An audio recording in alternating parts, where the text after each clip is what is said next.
Everyone, it's time for us to go and take a look at the Samsung Galaxy S21 Ultra and see how this particular phone holds up in the middle part of 2024. Now, the thing I would definitely tell you is that I think the Samsung Galaxy S21 Ultra is still a killer phone in so many different ways, and I do think if you're going to go through and purchase a device, these types of phones that Samsung made, they are such good phones. I love them a lot, and I still think in so many different ways they're completely worth buying for sure. If you want to pick it up, links will be down in the description. You can get that from there, and you can help support the channel at the exact same time. Now, starting off with the outside of the S21 Ultra, the big thing to keep in mind is that nothing with this phone has really changed on the exterior. It's still a pretty basic phone of what you'd expect. You're still getting a 6.8-inch dynamic AMOLED display, 1440p, 120Hz, and it's a pretty good looking panel. I still think this thing is still a very, very good, sharp panel, one of the best panels you can probably buy. It gets 1500 nits of peak brightness, and definitely without a doubt, it is by far one of the best things going on for this particular phone for sure. USB Type-C port at the bottom. You do have the S Pen capability, but it doesn't come pre-installed into this device, so keep that in mind. It's kind of like a curved side phone too. On the back side, you're getting this frosted glass back, which looks really good. It feels very good as well. So that's another really nice thing going on for this particular device. And you're getting this camera setup on the back as well, which looks and feels very, very good. Without a doubt, I think this phone is still one of the most premium feeling phones Samsung's made. And I still think it's a very good device, really no matter what you're going to do with it. And I do feel like if I'm going through and buying a phone, this thing holds up so well when it comes down to that build quality standpoint. Now, a big thing to keep in mind with this particular phone is the fact that it's pretty much on its last leg of software. We're not really too sure how long this phone's going to last, and that is kind of one of the problems that we're going to be running into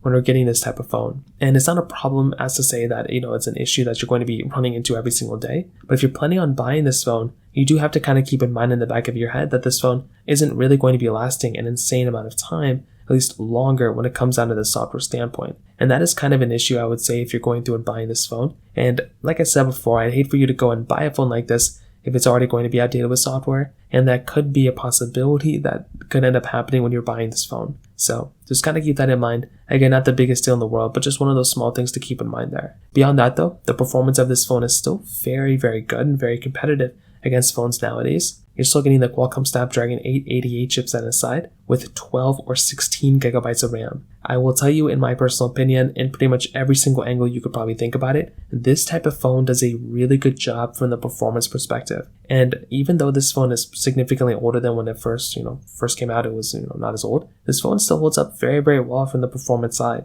If you're going through and playing basic games and basic apps and doing those types of things, it's still going to be okay. But when you're going up to even more intensive applications and intensive games and things like that, this type of phone also does a very, very good job here as well, which I think is another very important thing to kind of keep in mind here too. So I definitely do think if I'm going through and getting a phone, this thing does a really good job at kind of handling a majority of things that I kind of threw at it. And I think once again, that in and of itself is another very cool thing going on for this particular device as well. So overall, I love the Samsung Galaxy S21 Ultra. I still think it's completely worth buying. And it is definitely one of the phones that I look at as, one of the best phones that I probably would have recommend buying for the last couple of years. Nowadays, it's a little bit of a different phone because it's not the best of the best anymore. But I still think for a lot of people, it's still a very good phone I'd recommend people to buy, if you're looking for a budget type of device. So that pretty much covers it up here. If you have any other thoughts or questions, let me know in the comment section below. Hit the like button, that would mean so much, but definitely hit that subscribe button. More importantly than everything else, I love every single one of you guys. Hopefully I'll catch you guys in the next video. Peace out till then.